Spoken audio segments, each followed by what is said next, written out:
Salam, hər vaxtınız xeyir. 2017-ci ilin 4-cü qrupunun model testlərinin izahlarına baxırıq. Sual nömrə 1. 1 mol helium qazına metan qazının əlavə olunmasından alınan qarışığın hidrogenə görə nisbi sıxlığının əlavə olunan metanın mol sayından asılı qrafik verilib, qrafika əsasən A-nı müəyyən edin. Qrafikdə nə var? Demək, qarışığın və heliumun hidrogenə görə nisbi sıxlığının əlavə olunan metanın mol miqdarından asılı qrafikidir. Demək, əvvəlcə təkcə helium olan vaxtı, yəni 1 mol helium olan halda, heliumun da bildiyi ki, hidrogenə görə nisbi sıxlığı 2-yə bərabərdir. Yəni, heliumun emirini 2-yə böləndə 2-yə bərabər olur. Bu doğru. Demək, bu qarışığa əlavə olunub 2 mol metan. Deməli, bax, 1 mol heliumumuz var idi, 2 mol da metan əlavə etdilər. Və nəticədə qaz qarışığı yarandı. Qaz qarışığı yaranıbsa, biz əvvəlcə buradan qarışığın orta molyar kütləsini tapmalıyıq. Qarışığın orta molyar kütləsini tapmaq üçün, bax, buraya yazıram, M orta bərabərdir. 1 mol heliumdan 2 mol metanı toplayıb, mollarının cəminə bölürəm. Yəni, bir nəşinin cəminə böldüm. Da sadə danışdıq, onsuz da belə misala çox danışmışıq. Biri vururuq heliumun nisbi atom kütləsi 4-də. Üstə gəlirik, 2-ni vururuq metan 16-dır, bölürük bir nəşinin cəmi 3-ə. 2-ni 16-ya vuranda 32, o da 4, 36. 36-nı da 3-ə böləndə olacaq 12. Bu oldu qarışığın orta molyar kütləsi. Bizə nə deyir? A-nı tapın. A bəs nədir? Qarışığın hidrogenə görə nisbi sıxlığı. Onda D hidrogenə görə nisbi sıxlıq bərabərdir. Həmin tapdığımız 12-ni bölməliyik hidrogeni 2-yə, o da eləməlidir 6. Cavab olacaq A variantı. Nömrə 2. X-in elektron formulu verilib. Demək, X-in elektron formulu, yəni qısa elektron formulu əslində 2s2 2p2 və Y-in qısa elektron formulu verilib 2s2 2p5 2s2 2p5. X və Y2 reaksiyasına alınan birləşmənin molekulunda cəmi neçə elektron olacaq? Deməli, X ilə Y2 reaksiya daxil olacaq. Buradan bir maddə yaranacaq. Həmin o maddənin elektronlarının sayını tapacaq. Əvvəlcə X ilə Y2-in elektronlarının sayına görə elektron təbəqələrini quraq. S-in əmsal 2 olduğuna görə 2 təbəqə çəkirik X üçün. S-dən P-nin cəmi eləyir 4. Birinci təbəqədə 2 elektron var. Oldu 6 elektron. Deməli, X-in 6 elektronu var imiş, 6 da protonu var imiş. Eyni şey Y üçün də həll edəsək, yenə S-in əmsalı 2 olduğuna görə 2 təbəqə çəkirik. 2-dən 5-in cəmi 7 axıra yazdıq. 2 də əvvəldə var, bu da oldu 9-cu element. Bu iki element birləşəndə 1 elektron verib, 1 elektron almalıdır ki, aralarında rabitə əmələ gəlsin. Və biz də danışmışdıq ki, elementli atomlar arasında reaksiya baş verən zaman hansı elementin sonuncu təbəqəsində daha çox elektron varsa, o elektron alır. Məsələn, burada Y-in sonunda 7 elektron var və alıb 8-ə çatdırmalıdır elektronların sayı. Demək, Y sondakı 7 elektronu 8-ə çatdırmaq üçün 1 elektrona çatmır deyər. X elektronlarını verir Y-ə.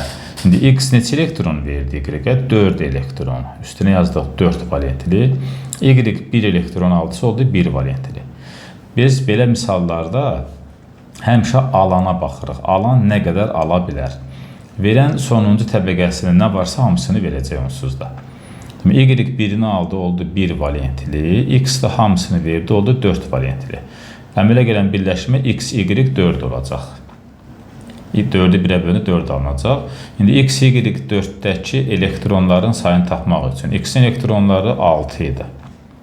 Plus Y-in elektronları 9-dur. Sayıda 4 mu oldu? Yəni 4 vurulsun 9 olacaq.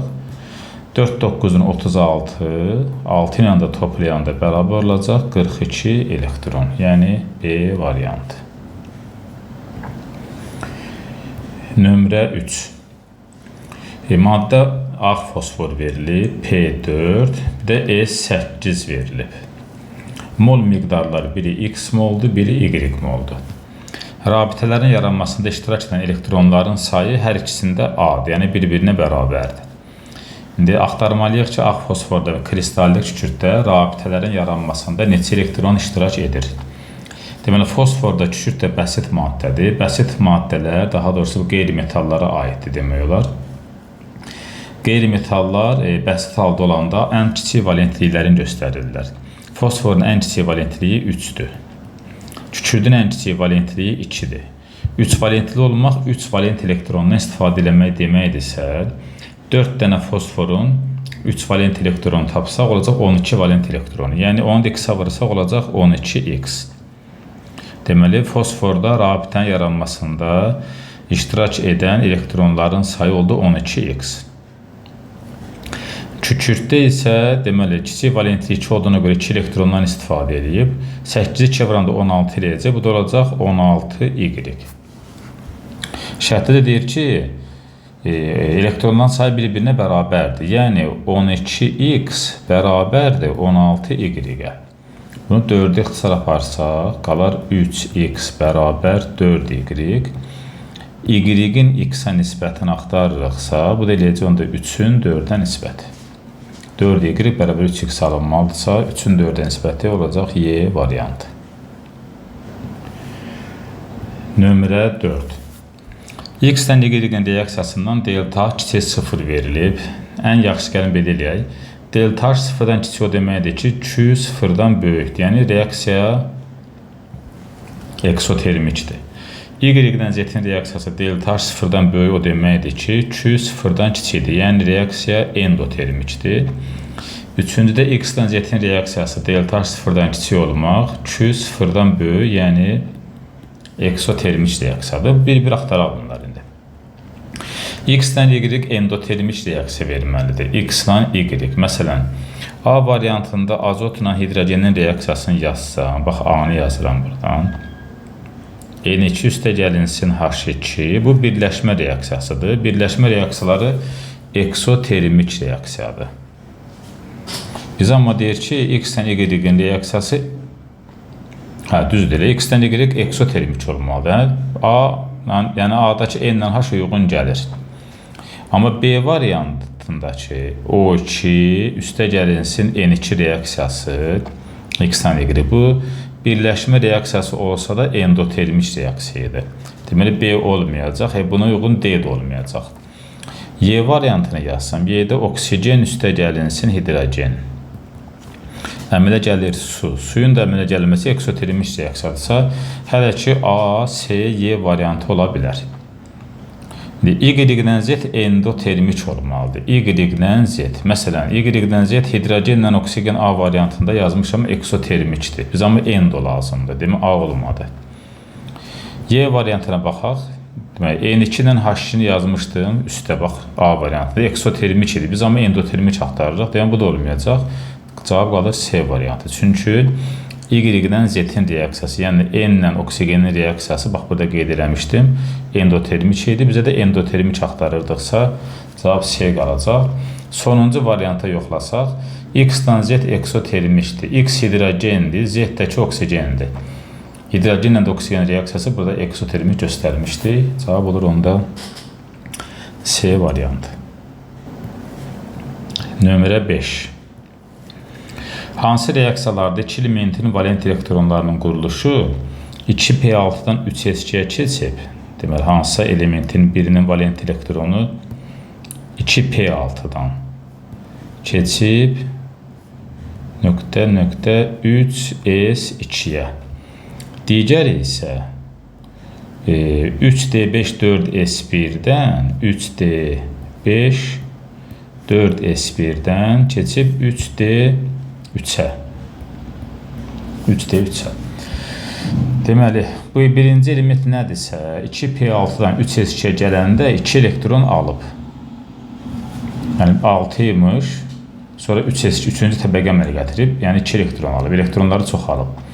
Amma ikinci element nədirsə, burada D ilə S-in cəmi 6 elektrondur, sonra qalıb 3 elektron, yəni 3 elektronun verib. Bu elementləri axtarmalıyıq. Bu 3D5 4S1-də bizə hələ ki işarə edir ki, bu xrom elementi ola bilər. Çünki xromun elektron formulu, atomunun formulu 3D5 4S1 idi. Ona görə xromun bəsit olduğu variantlardan başlasaq, məsələn A variantından, A-nın reaksiyanı yazıram. Deməli, xrom üstə gəlinsin 6 mol HNO3.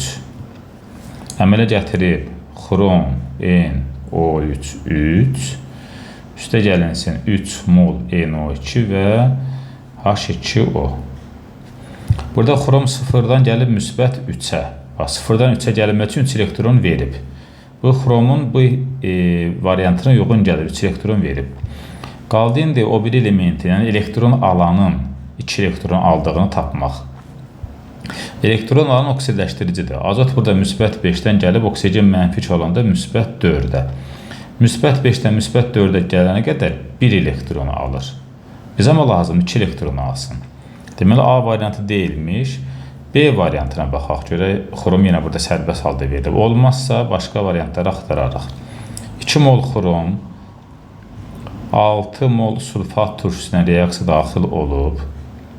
Əmələ gətirib xrom 2, SO4, 3, 3 mol SO2 və 6 mol su. Dərəcələrinə baxaq. Yenə xrom burada 0-dan gəlib 3 var indeksinə, müsbət 3-ə. Yenə xrom 3 elektron verib. Bu şərtimizi ödədi, birinci şərtimizi. Çıx 3 elektron. Sulfat turşusunda S müsbət 6-dır, amma SO2-də S müsbət 4-dür. İndi S müsbət 6-dan müsbət 4-ə gələnə qədər 2 elektron da alıb. Bizə də lazım idi 2 elektron alan halı. Demək, cavab həqiqətən də B variantı uyğun gəlirmiş. B-nin tam uyğun gəldiyini araşdırmaq üçün bir dənə də bir gedişatımız var. Kükürdün sıra nömrəsi 16 verilib orada. 16-ın təbəqələrə bölsəm edir 2, 8, 6. Olur 3S2, 3P6. Üzr istəyirəm, 3P4. 6 elektronu böldün təbəqələrə. İndi kükürd sulfat turşusunda müsbət 6 dərəcə göstəribsə, onda belə çıxır ki, 6 elektron verib. Bu 6 elektronu veribsə, bax, bunlar hamısını çıxdım, bu 6-ını da veribsə, qalıb bu formada. Burada sonunda 8 elektron varsa, bu 2S2, 2P6 eləyəcək. Görürsünüz, kükürdün 2P6 olduğu formul bizə məsələnin şərtində də 2P6 verilmişdi. Demək, həqiqətən də axtarılmış kükürd deyilmiş. Yəni, B variantı şərtimizi ödəyilmiş. Burada xrom 0-dan 3-ə 3 elektron verib, S-də müsbət 6-dan müsbət 4-də 2 elektron alıb, cavab olacaq B variantı. Nömrə 6. Demək, qabda 400 qram 25% duz məhlulu verilib. Qabdan x qram su buxarlandırılıb, y qram duz əlavə olunub və sonda 250 qram 60% məhlul əmələ gəlib. Ən birincisi, gəlin 400 qram 25% duz məhlulundakı həll olan maddənin kütləsini tapaq. 400-ü vuraq 25%-ə bölək 100-ə. 425% eləyəcək 100 qram həll olan maddə. İndi biz bura su buxarlandıranda qabdan, su buxarlandırmışıqsa həll olan maddənin kütləsi qalıb, 100 qram qalıb öz yerində. Amma bura y qram duz əlavə ediblər. Üstünə gəldim y, oldu 250 qram 60% məhlul. İndi gəlin tapaq görək 250 qram 60%-in içində həll olan nə qədərdir? 250-ni vuraq 60-a bölək 100-ə, bu da eləyəcək 150 qram, səhv etmirəmsə. Deməli, sıfırlar gedəcək, bəli, 150 eləyəcək. Demək, 100 qramımız əvvəldən bu məhlulda var idi. Y qram da duz əlavə eləyəndən sonra yazdım 100 plus y bərabər olub 150-yə, onda y bərabər 50 qram yemiş. Deməli, sonradan əlavə olunan duz 50 qramdır. Bunu da bildik. Məhlulumuz 400 qram idi. Bax, yazmış olub 400 qram idi. 400 qramdan x qram su buxarlandı. Üzərinə 50 qram y duzu əlavə etdi. Məhlul oldu 250 qram sonda. Bax, bu 250 qramı yazdım. Demək, 400 qram məhlulumuz qabda var idi. X qram su buxarlandı. Əlavə olan y 50 qram tapdım. Bunların prosesindən sonra məhlul 250 qram elədi. Qaldı buradan x-i tapmaq. Ki, əlavə olunan su nə qədər yemiş? X də bərabərdir. 450-dən çıxanda 250-ni qalır 200. Deməli 200 qramda su əlavə eləmişmişlər. X-i tapdım 200 qram, Y-i tapdım 50 qram. Bizdən soruşurdu ki, sxemdə verilən X qram su ilə Y qram duzun qarışdırılmasından neçə faizli məhlul alınar? Burada yazıram omega bərabərdir. X qram su, suyumuz oldu 200 qram. Y qram duz, üzərinə də 50 qram duz əlavə etdim. Bu oldu məhlulun kütləsi. Həll olanı da bölürəm, məhlula vururam 100-ə. 50-nin də 250-yə böləndə 5də 1, yəni 20% eləyəcək. Cavab da olacaq Y variantı. Nömrə 7. Tərkibində 5 mol alüminium xlorid olan məhlula. Deməli 5 mol alüminium xlor 3 var imiş. Məhlula 2 mol X duzu əlavə ediblər. Üzərinə gəlmiş şey 2 mol X duzu. Əlavə edəndən sonra iyonların sayı 30% artıb. Əvvəlcə tapa görə birinci halda iyonların sayı nə qədər idi? İyonların sayı tapmaq üçün alüminium 1, xlor 3 varsa 4 iyon eləyəcək. Əmsalında 5 varsa 5-i vursam 4-ə 20 mol iyon yarandı. 20 mol iyonumuz var idi, amma deyir ki 30% artdı. Onda nə eləyirik? 20 mol iyonumuz başlanğıcda 100% idi. Sonraki isə oldu 130%. Yəni 20-miz var idi, üzərinə X da əlavə elədilər. Burada X qarışdırıq yaranmasın, bir A yazıram. Yəni A iyon oldu burada. Əlavə olan iyonların sayı. Oldu 130%. Buradan A-nı tapmaq lazım ki, neçə mol iyon gəlib bura. 100-dən 20-ni aparsam, yuxarıda qalacaq 5. 20 plus A bərabərdir. 130-u böləcəm 5-ə. Bu da eləyəcək 26. Onda A bərabər olacaq 6 mol iyon. Deməli, məhlula 6 mol iyon əlavə ediblər. İndi 2 mol X duzu əlavə eləyəndə 6 mol iyonun yaranması üçün belə çıxır ki, X-in içərisində 3 mol iyon var imiş ki, 2-ni çevirəndə 6 eləsin. Və axtarırıq ki, həmin o maddə hansıdır ki, tərkibində 3 mol iyon saxlayır. O da eləyər C variantı. Çünki 1 mol barium var, 2 molda xlor iyon var, cəmi 3 mol eləyəcək. Onu da 2-yə vuranda 6 mol iyon yaradacaq.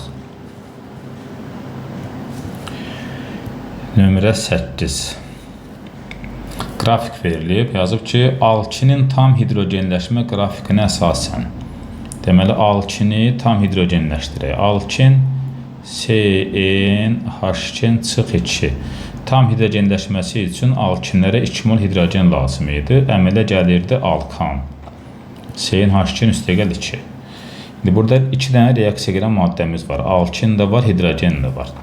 Qrafikdə də reaksiya girən maddələrimiz 81-dən başlayıblar.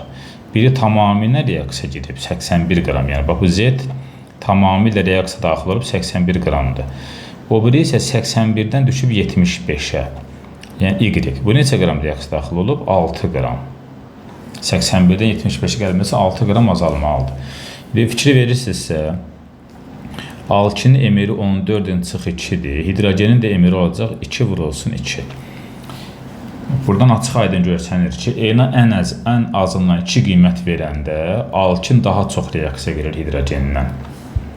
Ona görə də qrafikimizdə daha çox reaksiya girən maddə 81 olan alkini göstərir.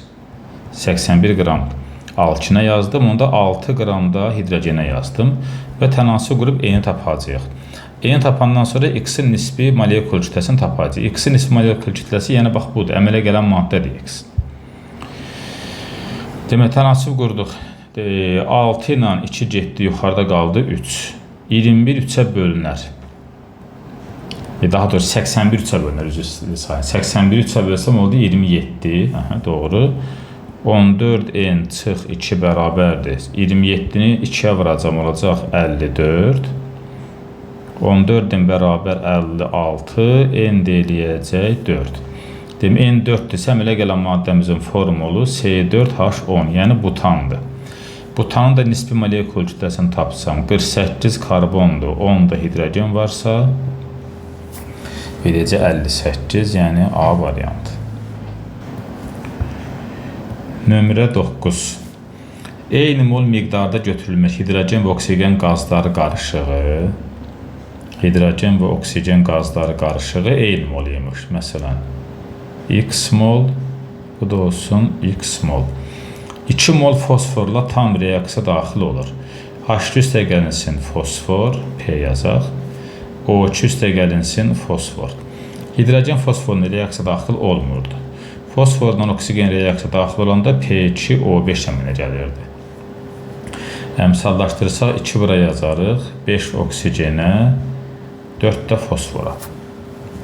Bizə deyir ki, qarışıq 2 mol fosforla reaksiya daxil olur. Demək, fosforun üzərinə bir 2 mol yazıram, onsuz da birinci reaksiya getmirdi. 4 mol da əmsalıdır, 5 də oksigenin reaksiya girən miqdarı. Tənasüb qursam, buradan x tapmaq olar. X bərabərdir, 5-i vuracam 2-yə 10, böləcəm 4-ə olacaq 2 tam 10-5 mol. Nə tapdım buradan? Oksigen.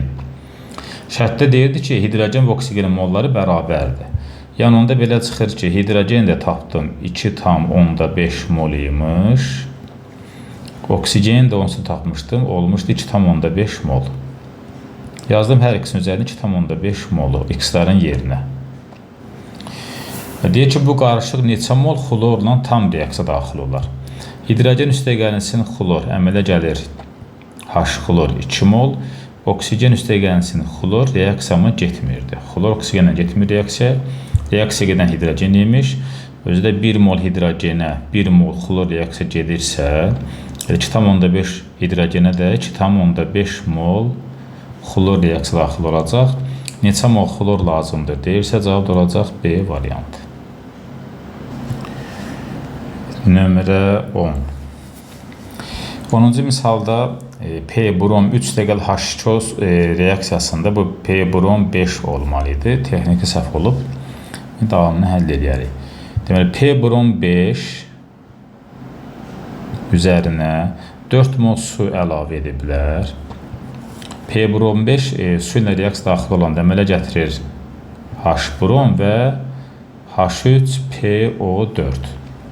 Bromun sayı burada 5 mol olduğuna görə, burada 5 yazanda bu 5A2 var idi. Bu artıq bilindi ki, bu H-brom imiş 5 mol və 5 mol yazandan sonra tənli əmsallaşır. Fikir verin, hidrogenlər bərabərləşir, brom da bərabərləşir, oksigen də fosfor da bərabər. Ona görə bu texniki səbəb düzəltdi, 5 olmalıydı. Bu oldu A maddəsi, yəni 5 mol H-brom. Həmin 5 mol H-bromu, yəni 5, indi onu 4-a götürüblər.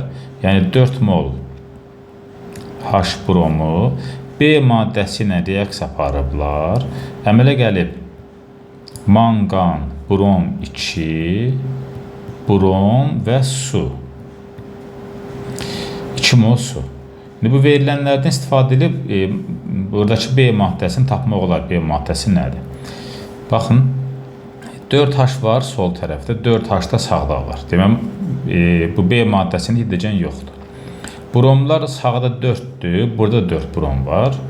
Amma yerdə qaldı manqan. Deməm, bu maddənin içində manqan var imiş. Bir də sağda 2 oksigen qaldısa, manqan O2 var imiş burada. Əslində biz bunu xlorun alınma, bromun alınma tənlərdən bilirdik manqan O2 olduğunu. Amma bilməsək belə əmsallardan istifadə edib, indekslərdən istifadə edib taxa bilərmişik. Bu da oldu B maddəsi. Bizə deyir ki, emir A ilə emir B-nin cəmini tapın. Demək, emir A-mız bax, bu da H-bromdur. H-brom 1 üstə gəlinsin 80 bərabər 81. B maddəmizdə manqan O2-dir. Manqan 55, oksigen də 32, cəmi eləyir 87.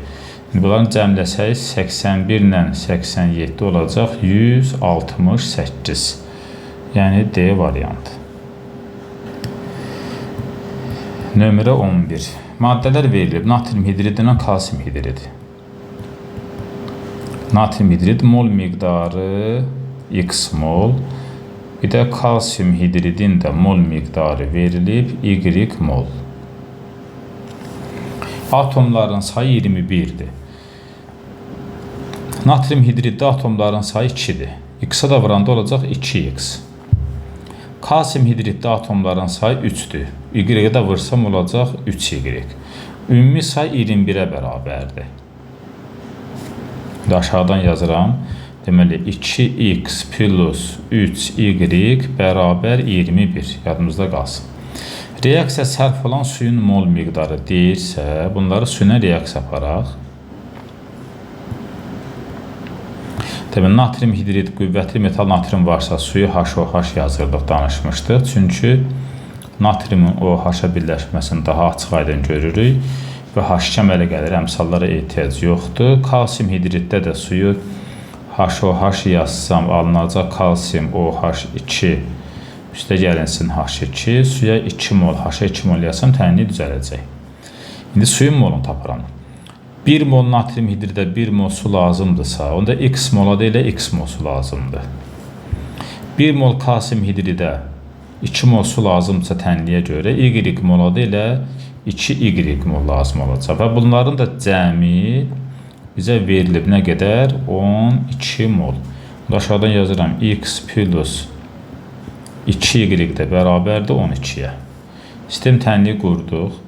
İkinci tənliyi 2-yə vursam, deməli 2x plus 3y qalar yerində. Aşağıdakı tənliyi 2-yə vurmuşamsa olacaq. Onda buradan 2x plus 4y bərabər 24. Hər tərəfi 2-yə vurdum. Aşağıdan yuxarı çıxanda y bərabər olacaq 3. Y 3-dürsə, y-in qiymətini gətirib bax burada yerinə yazsam daha sadədir.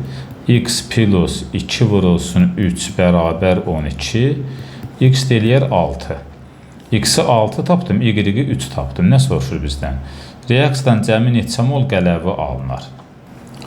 Neçə mol qələvi alınar? X tapmışam 6, y tapmışam 3. X-in yerinə bura qoyuram 6, y-in də yerinə qoyuram bura 3 mol. 3 mol. Qalan bu hər şeyi buradan silirəm. Biz nəyə axtarırıq? Qələvinin miqdarını axtarırıq. Əslində demək ki, tapmışıq, amma meyəndə göstərim. Necə tapmışıq yəni? Əgər biz x mol, daha doğrusu 6 mol natrium hidrid tapmışıqsa elə 6 mol qələvi yaranacaq burada natrium sayına görə. 3 mol kalsium hidrid tapmışıqsa 3 mol da qələvi yaranacaq. Cəmi deyəcək 9 mol qələvi. Amma tənlidən də həll eləmək istəyiriksə, baxın, 1 mol natrium hidriddən 1 mol natrium OH alınıbsa elə 6 moldan da 6 mol yaranacaq. 1 moldan 1 mol kalsium hidrid yaranıbsa 3 moldan da 3 mol alınacaq. Yine bunların cəmi bərabər 9 eləyəcək. Yəni B variantı. Nömrə 12.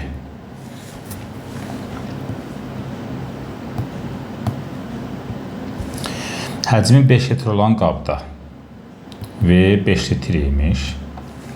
7 mol azot və 13 mol hidrogen amonyak alınması ilə reaksiya daxil olub.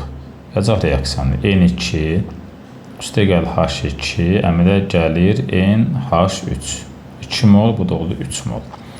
Demək, azotun başlanğıcı 7 imiş, hidrogenin başlanğıcı 13 imiş. Tarazlıq anında qabda təzyiq 25% azalıb.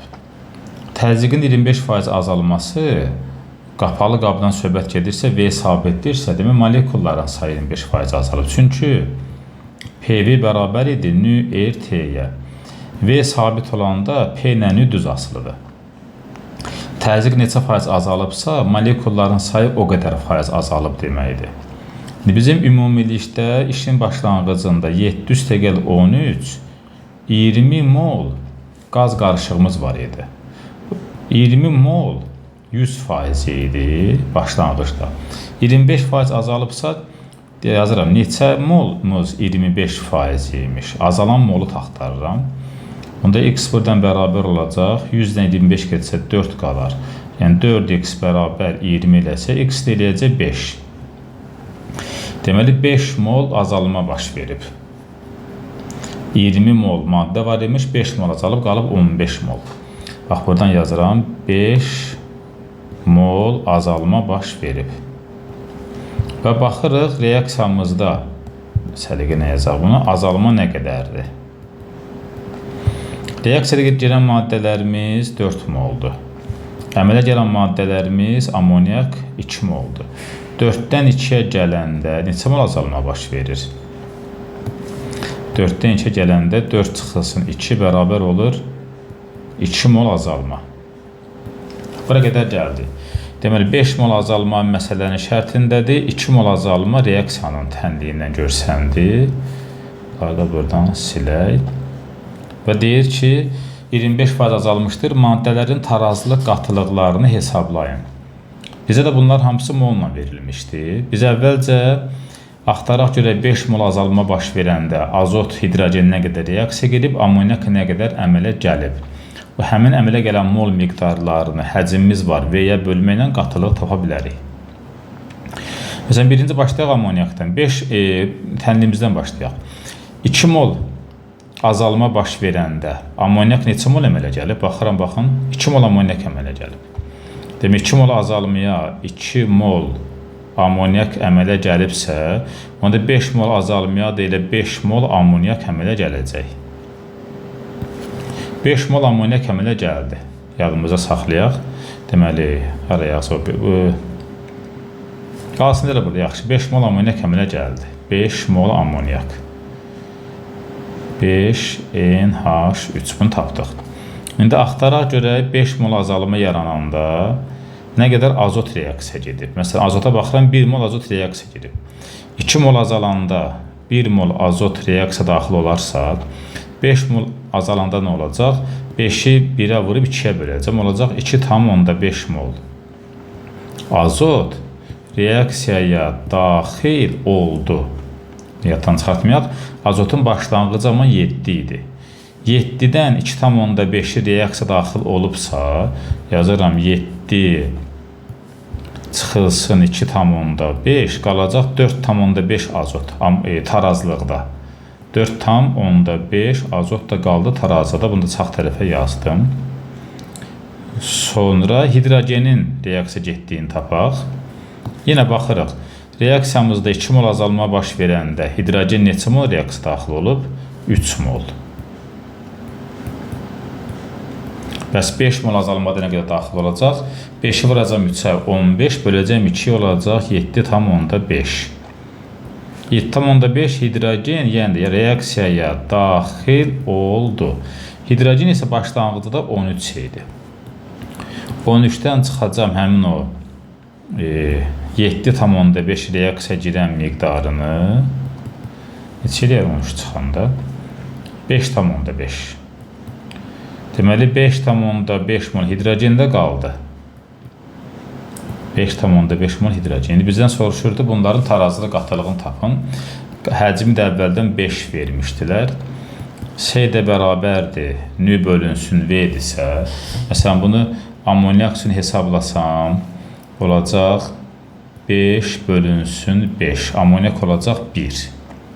Amonyakın 1 oldu, 1 yerdə var idi, lap yaxşı. Sonra amonyakdan sonra azot üçün hesablasam, azot 4,5-dir. 4,5-i 5-ə böləndə 0,9. Baxın, azot 0,9 oldu. Hidrogen üçün hesablasam, hidrogen 5,5-dir. Böləcəm 5 olacaq 1,1. Cavab verəcək C variantı. Nömrə 13. 24 qram karbon. Orta molyar kütləsi 36 qram bölünmüş mol olan CO və CO2-dən ibarət qarışıqda qızdırılıb və tamamilə sərf olub. Demək, karbonumuz var imiş 24 qram. Bunu CO və CO2 mühitində qızdırıblar. Təbii ki, karbon CO ilə yox, CO2 ilə reaksiya daxil olacaq. Əmələ gələcək buradan 2 mol CO. Və bu CO ilə CO2-nin də orta molyar kütləsi 36 imiş. Alınan qaz qarışığının orta molyar kütləsi 34 olub. Deməli, 24 qram karbonu karbon monoksid və karbon dioksid qarışığında çözərdəndən sonra, qızdırandan sonra karbon tam sərf olub. Qarışığın orta molyar kütləsi 36 imiş, sorulub 34. İlkin qarışığı mol sayını hesablayın. Deməli, nə etməliyik birinci? İlkin qarışığımızda CO var, bir də CO2 var. İlkin qarışıq mol sayını soruşursa, bura X mol deyərəm. Qarışıqda biz həmişə belə başlayırdıq. Buna da bir Y mol deyərəm. Əvvəlcə bu qarışığın orta kütləsi 36 imiş, orta molyar kütləsi. Əvvəlcə burada X-in Y-ə nisbətini taparım. Görəm, əvvəl bunlar neçə mol imiş, nisbətləri neçə imiş daha doğrusu. Karbon qazı 44-dür. Diagonal üsulundan istifadə edərəm iş asanlaşdırmaq üçün. Diagonalda böyükdən balacan çıxanda 44-dən çıxanda 36-na qalar 8. Sonra 36-dan 28 çıxanda qalar 8. Onda buradan görsənir ki, x də 8 imiş, y də 8 imiş. Yəni x y-ə bərabər imiş. Yəni belə çıxır ki, bunların hər ikisi də x mol imiş. Demək onlar bir-birinə bərabər oldu. Demək onda bunlar hamısını silirəm. Hər birini x mol tapmışam. Qıraqda qeyd edirəm. Demək x mol CO-muz var imiş başlanğıcda, y molda CO2-miz var imiş. Yadımızda qalsın. İndi 24 qram karbonu bu mühitdə qızdıranda nə baş verir? Karbon özü 12-dir. Burada biraz geniş yazın bunları. Deməli x mol nə tapdım? CO, y mol CO2 tapdım. Biz 24 qram karbonu CO2 mühitində qızdıranda karbon qazı reaksiya daxil olacaq nə qədərsə və nə qədərsə də CO əmələ gələcək. Biz onları tapmalıyıq. Çünki azalan CO2, artan CO qarışığın orta molyar kütləsini 36-dan 34-ə gətirib çıxardı. Tapaq görə neçə mol gedir, neçə mol əmələ gələcəklər. 12 mol, 1 mol karbon qazı ilə reaksiya gedirsə, onda daha doğrusu 12 qram 24-dəki 2 molla gedəcək. Demək, karbon qazı 2 mol gedəcəksə, yerdə qalacaq y-2 karbon qazı. CO 12 qramdan 2 mol əmələ gəlibsə, 24 qramdan da 4 mol əmələ gələcək. Deməli, CO deyəcək x üstə gəlsin 4 mol. Yəni, işin sonunda, reaksiyadan sonra x plus 4 mol nəyimiz oldu bizim? CO-muz. Y minus 2 mol oldu CO2-miz. Və bu qarışığın orta kütləsi də 34 oldu. İndi buradan da x, y tapacaq. Yəni 28, karbon qazda 44. Yenə diagonal üsulundan istifadə eləsək, 44-dən çıxanda 34-ü qalacaq 10, 34-dən çıxanda 28-i qalacaq 6.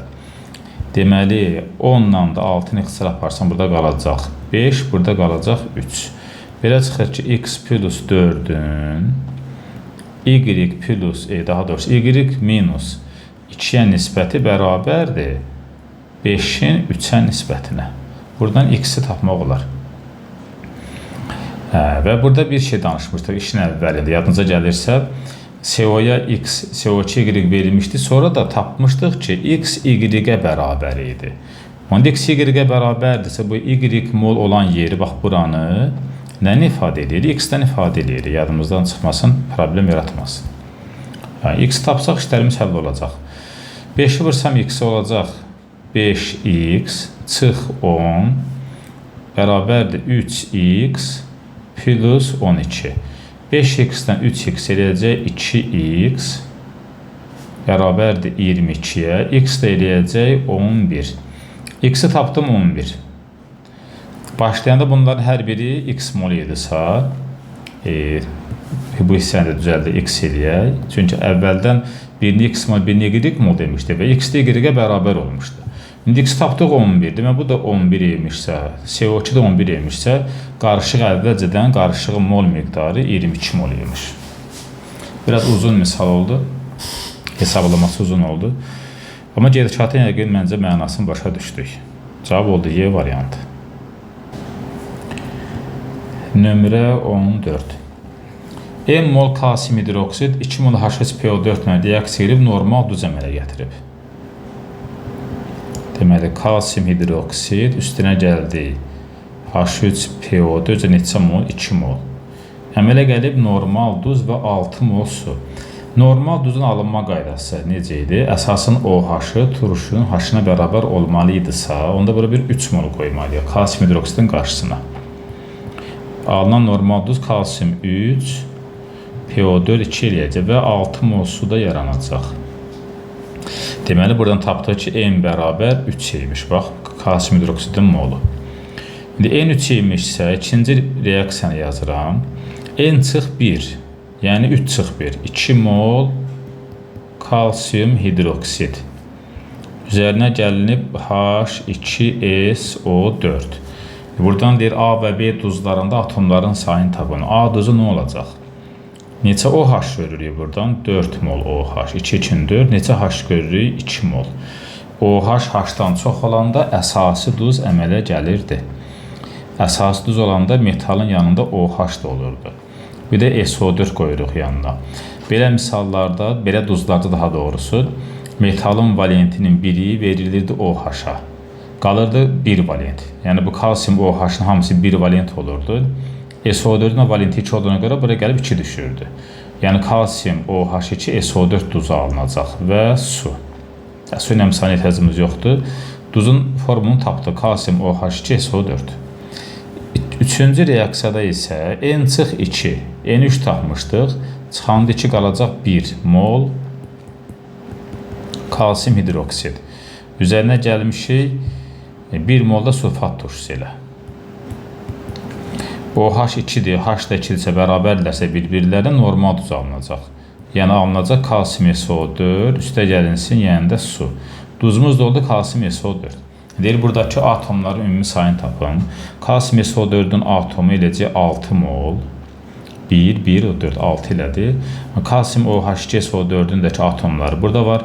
3 atom, 2-yə vuranda 6, SO4-də 5 atomu varsa eləcək 11. 11 6-ın cəmdə eləcək 17 atom, yəni A variantı. Nömrə 15. Deməli, qrafikdən görsənir ki, kükürtlə dəmir reaksiya girib. Çünki bunlar azalıblar getdikcə.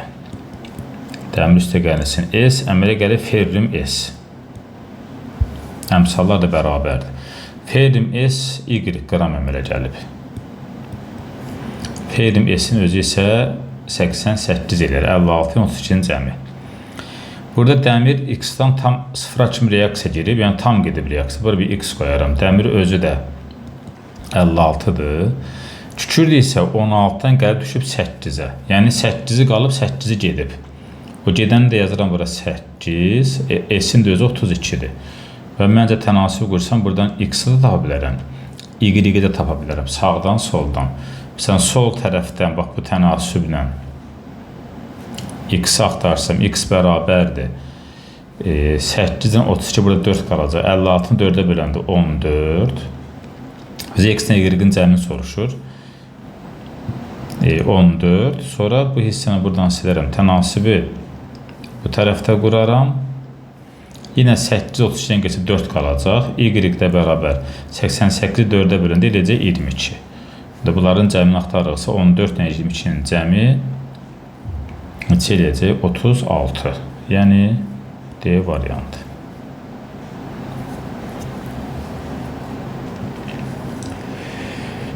Nömrə 16. Alkanlar verilib. X və Y alkanları. Müəyyən şəraitdə, hər hansı bir şəraitdə yəni. X və Y qazları qarışığının hidrogenə görə nisbi sıxlığı 15 imişsə, onda M ortaları 30 imiş. Demək, X, Y-in M ortası oldu 30. Çünki hidrogeni böləndə 15 eləyə bilərsə, X böl 15, X böl 2 bərabər 15, demək, X 30 imiş. Bunu bildik. Monoxlorlu törəmələrin sayı da 1 imiş. Alkanların ən birincisi metandır. Metanın monoxlorlu törəməsi 1-dir, yəni CH3 xlordur. Metanın da molyar kütləsi 16-dır. Metandan sonra gələn alkan CH6-dır. Bunun da monoxlorlu törəməsi 1 dənədir, yəni CH5 xlordur. Yəni biz etanı belə yazıb xloru burada qoysaq etil xloriddir, burada qoysaq etil xloriddir. Yəni həm metanın həm də etanın monoxlorlu törəmələrin sayı 1-dir. Emiri də 30-dur. Etandan sonra gəldi propan, C3H8. Artıq propanda monoxlorlu törəmə bir dənə olmayacaq. Çünki xloru bir daha bura qoya bilərəm. 1 xlor propan olar. Bir dəfə də bura qoyaram, 2 xlor propan olar. Deməli, XY qazlarından biri ya metandır, ya da ki etandır. İkisindən biridir. Çünki monoxlor törəmələri bir dənə olan hələ ki bunları tapdım. İndi məsələ nədir? Orta molyar kütlə 30-dursa, orta molyar kütlə ikisinin arasında yerləşməlidir. İndi X-i 16 desəm X-a, 16 olsa, yəni metan olsa X maddəsi, bura bir 16 yazsam. Növbəti bir də maddə yəqin etandan da sonra hansısa biri olmalıdır. Amma o da monoxloru törəməsi olmalıdır. Və aşağıda deyir ki, alkanlardan birinin molekulunda bir ədəd dörtlü karbon var. Deməli, bu Y nədirsə, bunun dörtlü karbonu olmalıdır. İndi biz hələlik X-a metan və etan deyib dayanmışıq, amma Y-dən asılıdır hər şey. Bir ədəd dörtlü karbon deməkdir ki, bir karbona 4 dənə karbon birləşir. Bax, 1 karbon, 2 karbon, 3 karbon, 4 karbon.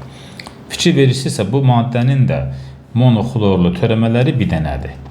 Çünki, bax burada, ben başqa rənglə göstərim, xloru ancaq ya bu karbonu yaza bilərik, ya bu karbona yazarıq. Hansına yazsan eyni maddə əmələ gətirir. Tutaq ki, burada yazsın, hamısı eyni maddəni verir. Yəni yazıb adlandıra da bilərsiniz. Hamısında 1 xlor, daha 2 dimetil 3 xlor propan əmələ gələcək, bəli. Yəni bu maddənin də, bax bu maddə dörtlü karbon olan alkandır. Monoxlorlu törəməsi də bir dənədir. İndi deyirsiniz, bəlkə bundan başqasını götürək, görə orada necə olacaq? Məsələn, bundan başqa bir dənə də alkan götürsəm, bunun da dörtlü karbonu bir dənədir. Amma monoxlorlu törəmələri çoxdur. Məsələn, bir dəfə xloru birinci karbon, bax, bura yaza bilərəm. Bir dəfə gətirib bura yaza bilərəm. Bir dəfə gətirib, məsələn, bura yaza bilərəm. Fərqli hallar əmələ gələcək. Amma bunun özündə isə ancaq bir dənə monoxlorlu törəmə əmələ gələcək. Deməli, Y maddəsi də buymuş. Yəni, Y maddəmiz C5H12 imiş. İndi baxın, Y-ə C5H12 yazanda M-i eləyir 72. Bizim də M ortamız 30 idi. 30 təbii ki 16 ilə 72'nin arasında 30 vardı. Əgər mən bu metanın yerinə, məsələn X-in yerinə CH6 yazsam, bunun elə özü 30'dur. 30 ilə 72'nin arasında 30 var, yox. Deməli, maddəmizin biri metan imiş. Maddənin biri metan imiş. Bunların hamısını sildim. Yazıram təzədən nömrə 16. Birini tapmışam metan, birini tapmışam C5H12. Yəni pentanın izomerindən biri. Nə soruşur bizdən? Qarışıqda qazların həcm nisbətini müəyyən edin. Bu qarışığın da orta kütləsi neçə idi? 30 idi, tapmışdıq. Metan 16 idi, pentan da 72 idi. 30 tapmaq üçün, yəni diagonal qurduq. Böyüdən balacanı çıxsaq diagonalda. Birinə deyirəm X mol, birinə deyirəm Y mol. 70'dən çıxanda 30 nə qalacaq yerdə? 42. 30'dan çıxanda 16'na qalacaq 14. Oldu 42'nin 14'ə nisbəti. 42 14-ün x-ə qalır 3'ün 1'ə nisbəti. Deməli, bu qazların nisbəti ya X-in Y-ə nisbəti 3'ün 1'ədir, ya da ki 1'in 3'ədir. İkisindən biri olmadı cavab, o da 1'in 3'ə variantı var, C variantı. Biraz uzun məsələ oldu, amma gələ hamısının bütün o deyilən şərtdə yerinə qoyub bir-bir gedərdik. Məncə pis də olmadı.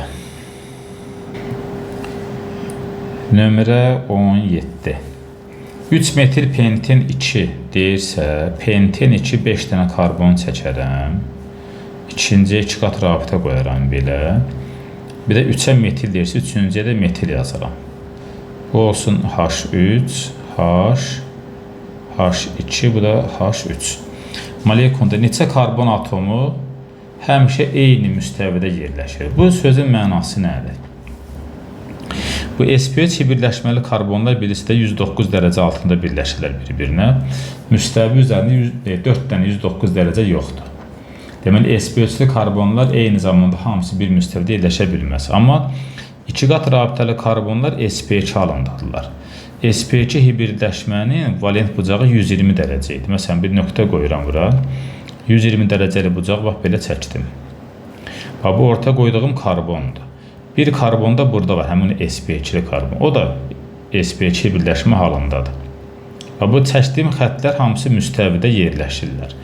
Onda belə çıxır ki, bu uclara nə birləşdirsəm, o uclarda olanlar da bu karbonlarla bərabər bir müstəvidə yerləşəcəklər. Bizə deyək ki, 2 dənə karbon eyni müstəvidə yerləşir. Bu sp2-li vəziyyətə buradan bir dənə CH3 birləşib. Bax, bu CH3. Deməli, bu da bu karbonların eyni müstəvidədirlər. Sonra bu sp2 aşağıdan bir CH3 birləşib. Məsələn, buradan. Buradan da bir CH3 birləşib. Bax, bu hissədən. Burada bir dənə H birləşib. Yanlarında hidrogenlər var idi bunlara. Bizə deyək ki, 2 dənə karbon eyni müstəvidə yerləşir. Bunu doğru yazaq, 2 yazaq. Bax, bu da belə oldu CH3. Deməli, alkenlərdə 2 qat rabitəli karbon atomları, 2 qat rabitəli karbon atomları və bunlara birləşən digər karbon atomları da hansı müstəvidə yerləşirlər həmişə? Bir müstəvidə yerləşirlər. Hətta bu hidrogen də bir müstəvidə yerləşir ondan bərabər. Çünki 120 dərəcə bucaq altında birləşiblər. Burada H-ın biri yoxdur. Bax, burada H yoxdur, onu səhv salmışıq. Bunu siləyək buradan. Belə bax, bu formada. Deməli, 2 qat bunu da buradan sildi. 1, 2, burada H var imiş. H aşağıda yazmış, onu doğru. Burada var 2 qat rabitə, belə. Belə, bir də belə. Deməli, 2 qat rabitəli karbon atomları və 2 qat rabitəli karbona birləşən digər atomlar. Nədirsə, onlar hamısı bir müstəvi üzərində yerləşəcəklər.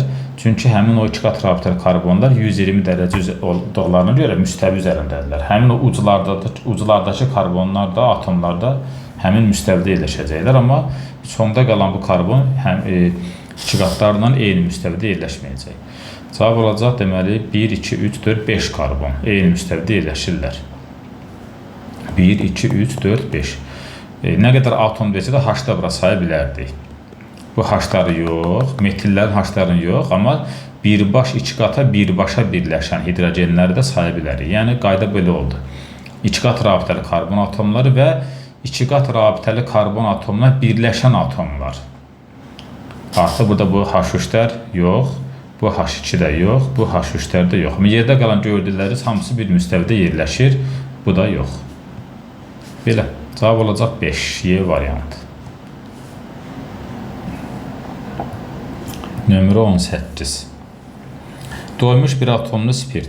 Doymuş bir atomlu spirtin formulu CN HCN plus 1 OH. Molu 1 mol verilib. Bax, yaxşı elə əmsalı deməkdir. Tam yanma məhsulları. Yanma tənliyini yazsaq, spirtlərin yanmasından N mol CO2 alınırdı. N plus 1 mol su alınırdı. Oksigen də 3N/2 idi. Nə deyir? Deməli, 1 mol spirtin yanmasından, sual bax belədir, yanmasından əmələ gələn yanma məhsullarındakı atomların cəmi 21 imiş. Bax, sağdakı atomların cəmi 21 eləməlidir. Sağdakı atomların cəmi 21-dirsə, birinci karbon qazının atomlarına baxaq. CO2-nin 3 atom varsa, N-ə vursam olacaq 3N plus. Suyun 3 atomu var. N plus 1-ə vursam olacaq 3N plus 3. Bərabər olacaq 21. 6N bərabər olacaq 18. N eləyəcək 3. Yəni, spirtimiz C3H7OH imiş. Cavab olacaq B variantı. Nömrə 19. 1 mol alkan. Alkan CnH2 üstəgəl 2. Katalitik oksidləşəndə 2 mol sirkə turşusu əmələ gətirib. 2 mol sirkə turşusu, yəni CH3COOH və su. Yine aşağıda 1 mol alkan. Katalitik oksidləşəndə stearin turşusu əmələ gətirib 2 mol. Stearin turşusu C17, H35, COOH. Bir də su əmələ gətirib. X və Y molekulundakı karbon atomlarının sayını tapın. Çox sadə. Məsələn, sağda neçə karbon görürsünüz? 1, bu da 1, 2 karbon. Vurursunuz əmsalını, oldu 4 karbon. Demək, bu C4 demiş. Sonra bu stearin turşusunda 17 karbon burada, 1 karbon da var. 18 karbon. Vurursunuz 2 eləyir, 36 karbon. Demək, bu C36 imiş. C4-dən C36 da eləyəcək 40 atom. Yəni, karbon atomları 40 atom doğrudur. 36 ilə 4 cəmi 40 atom eləyəcək. Nömrə 20. Dipeptid verilib. A-dan və A-dan, yəni eyni amin turşudan yaranmış dipeptid. Eyni amin turşudan dipeptid yaranıbsa, yazaq buradan dipeptid. Dipeptiddən 1 mol su ayrılır. Dipeptidin emeri nəyə bərabər dipeptidin emeri? İkisinin cəmindən 18 çıxırdıq. Onu da göstəriblər M-lə. M də nəyə bərabərdir? 2A çıx 18. Kütlənin saxlanması qanununa görə. İstəyirsə bunu həmişə kimi izah edeyim. Məsələn, belə yazaq. Dipeptidin nisbi molekul kütləsini M veriblər. Suyu 18 bilirik. Bu da A ilə A reaksiya gedibsə A üstə gəlinsin A. Kütlənin saxlanması qanunu. Bax bu. Yəni 2A bərabərdir M üstə gəl 18. M də nəyə bərabər olacaq? 2A çıx 18-ə. M-in qiymətini tapdıq. Növbəti A, B maddəsinə baxaq. Demək, A-dan və B-dən əmələ gələn dipeptid. A ilə B reaksiya daxil oldu. Yenə əmələ gəlirdi dipeptid. Üstə gəlinsin 1 mol su. Dipeptidi burada veriblər. M üstə gəlinsin 28. Suyun da 18 olduğunu bilirik. Bu da olacaq A üstə gəlinsin B. Demək, A ilə B-nin cəmi bərabərdir.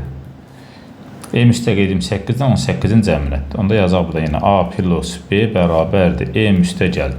28-dən 18 neçə eləyər? 46.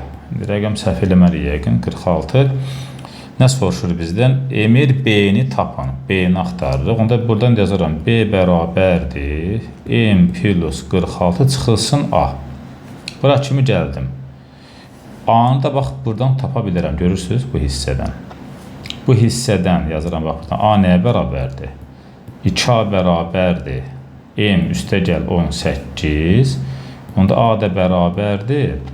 2-yə bölsəm orada 0,5 M plus 9. Yer çatmır burada. Bir dəqiqə. Ən yaxşı belə eləyək. A-nı axtarırıq. A bərabərdir. 2-yə böldüm hər tərəfi. Olacaq 0,5 M plus 9. A-nı tapmışamsa 15 M üstə gəl 9. Gətir burada yerini yazaram. B bərabərdir. M plus 46 minus A. Minus A-da yazım mötərizdə yaxşı. 0,5 M üstə gəlinsin 9. B bərabərdir. M plus 46 çıxılsın 0,5 M çıx 9. M-dən 0,5 çıxanda qalacaq elə 0,5 M plus 46-dan 9 çıxanda qalacaq 37. Cavab olacaq A variantı. Nömrə 21. Quruluş həlqəsində karbon atomlarının sayının polimerdən asılılığı göstərilib. Demək, birinci polimerdən ikinci polimerə 2-dən 3-ə keçəndə görsənir ki, nə baş verir?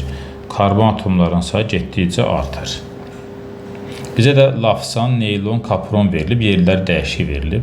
Bunların hamısındakı karbonların sayını əslində əzbər bilirik, amma mən yenə formulları bir-bir yazım, təkrarlayaq. Məsələn, lafsanı yazaq. Lafsan əmələ gəlirdi tereftal turşusundan. Tereftal turşusu da belə yazılırdı. Bir də etilen glikoldan. Bax, bu oldu lafsan. Lafsanda karbon nə qədərdir? 1, 6-sı da benzol həlqəsində var. Biri də burada var. Oldu nə qədər? 8 karbon plus ikisi də burada var. Eləcə cəmi 10 karbon. Lafsanda karbon oldu 10. Deməli, yazdım 10 oldu. Neylon, bir də kapron. Kapron ən sadəsi, yadınıza gəlirsə, kapron yadda saxlamışdır belə. Kapronda hərflər nə qədər idi? 6. 6 hərfi olanın 5 dənə CH2-si var idi. Burada var idi NH, sağda var idi CO. Və burada cəmi neçə karbon var? 5-i burada, bir də burada varsa 6 karbon. Demək, kapronun da 6 karbonu var. Qaldı neylon. Neylonun adına fikir verirsə 10 dənə CH2-si var idi neylonun. 10 dənə CH2-dən başqa da C-lər var idi. Çünki neylon nədən yaranmışdı? heksametilin diamindən, yəni NH, burada var idi CH2-dən 6 dənə heksametilin deyirik. NH, sonra burada var idi CO, adipin turşusu, CH2-dən də burada 4 dənə, sonra yenə CO, bax belə idi. 6-sı burada var idi CH2-nin, 4-ü burada 10, 2 karbon da burada varsa oldu 12. Deməli, neylonda da 12 karbon var imiş. Artma sırasını düzəcəksə kapron, lafsan, neylon. Kapron, lafsan, neylon C variantı eləyəcək. Nömrə 22. Sadə superfosfat gübrəsinin tərkibində olan kalsium dihidroortofosfat,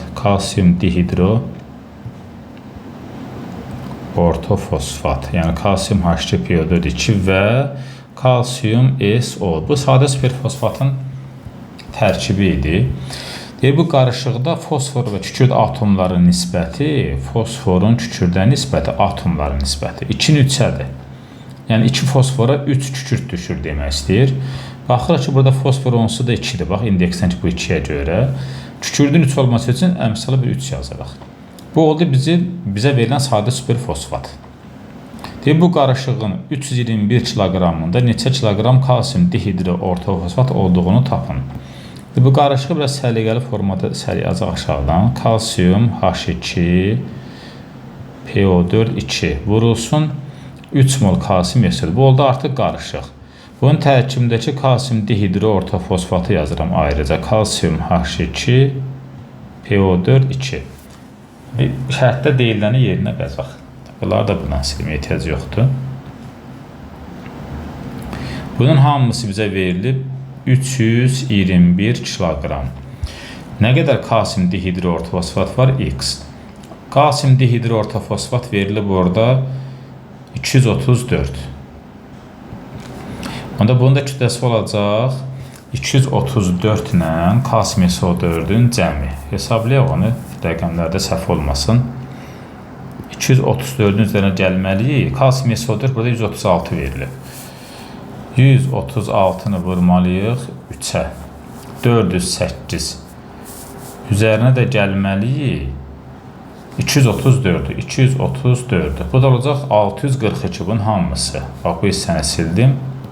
Hamısı oldu 642. Tənasüb yarandı.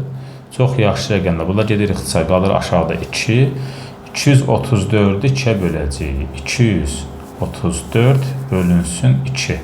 O da olacaq x bərabər 117. Nömrə 23. Glukozanın kütləsi. Glukoza necə yazılırdı? C6H12O6. Kütləsi verilib m qram. Glukozanın mis-2-hidroksidlə reaksiyasından sonra əmələ gəlirdi glukon turşusu. Gümüş güzdə də glukon turşusu alınırdı, mis-2-hidroksiddə də. Glukon turşusu, bir dəfə yazığında formulu C6H12O7 idi. Üzərinə kuprum OH2 əlavə edəndə. Və glukozanın özü molyarı 180 idi.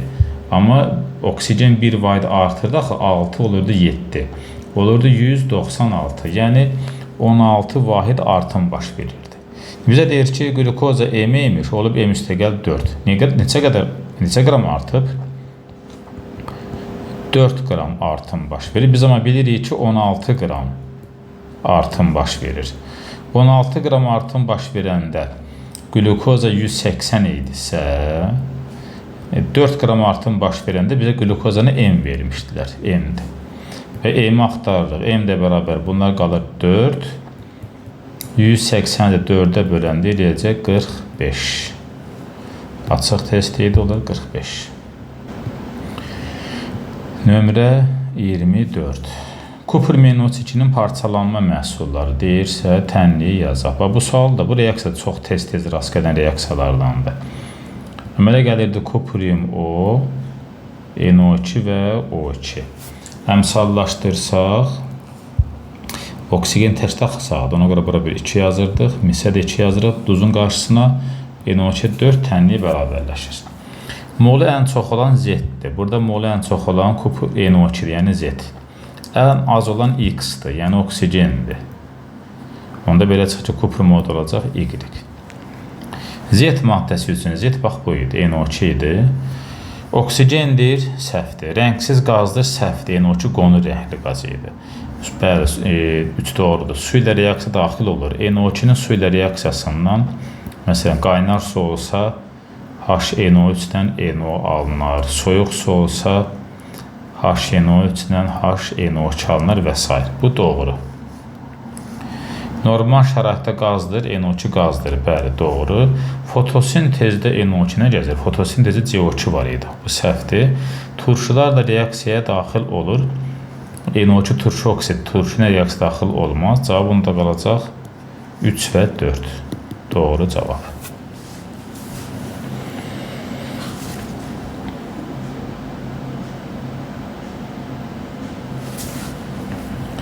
Qaldı 25-ci sual. Nömrə 25. Demək, çevrilmələrdəki çıxımların uyğun mərhələlərə uyğunlaşdırmalıyıq. Məhsulun çıxımından çevrilmədəki reaksiyaları.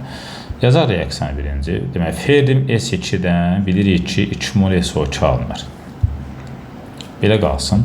Baxın, 1 moldan 2 mol alınırsa, bizə verilir 5 mol. Baxın, 5 mol. 5 moldan nə qədər alınacaq? 10 mol. Ancaq burada nə qədər alınıb? 8 mol. Deməli, çıxım 80% demiş. Çünki bizim aldığımız 10, 100%dirsə, onların verdiyi 8, x%. X eləyəcək 80%. Deməli, 1-ə aid olacaq C. İndi ikinci reaksiyanı yazacaq. Bunlar hamısını da sildik. İkincidə 8 mol SO2 verilib. Görürsünüz, reaksiyada əmələ gəlib SO3. 1 moldan 1 mol yaransa, 8 moldan da elə 8 mol yaranmalıdır. Ancaq burada 6 mol yaranıb. Yenə də bizim aldığımız 8 100%-dir, onların verdiyi 6x%-dir. Bu da eləyəcək 75%. 4-də 3 qalır da buradan görə. Demək, ikinci reaksiyanın çıxım 75%-dir. Yəni, 2-yə aid olacaq B, 75. Üçüncü reaksiyamızda 6 yazmayaq. SO3 əmələ gətirib 1,8 qram sulfat, daha doğrusu əmələ gətirib oleumda belə yazaq. H2SO4 vurulsun 2 mol SO3. Demək, 1 mol SO3-dən tənlidən verilib ki, oleum yaranıb. Əslində, biz bu tənlidən misallaşdırmalıyıq. Sağda S-in sayı 3-dürsə, bura bir 3 mol qoymalıyıq. Məsələmizdə amma verilib 6 mol SO3. Burada da 3 moldur. 3 moldan 1 mol yaranıbsa, 6 moldan nə qədər yaranmalıdır? 6-dan da yaranmalıdır 2 mol. Burada mı nə qədər yaranıb? 1,8. Yəni, 1,8 olar veriblər, içində biz tapdıq. Bizim tapdığımız 100%, 1,8 eləyəcək. Neçə eləyək? 90%. 182-yə böldüm. Demək, 3-cü mərhələdə 90 eləyəcək. Y-də aid olacaq nəyə? 3-ə. Yəni, sonuncu misal diqqətli baxardınız. SO3-dən sulfat turşusu bir SO3 alıblarsa, tənliyə misallaşdırmaq lazım idi. 3 qoyduq SO3-ün qarşısına. 3 moldan 1 mol oleum yaranıbsa, 6 moldan 2 mol yaranacaq. 2 100%-dir, 1,8-ə 90% elədi. Demək, cavab oldu 1C, 2B, 3Y. Bu da sonuncu sualımız. Sağlıq olsun, gələn dərs, yəni növbəti dəfə 2018-ci ilin model testlərinin izahlarına baxacaq.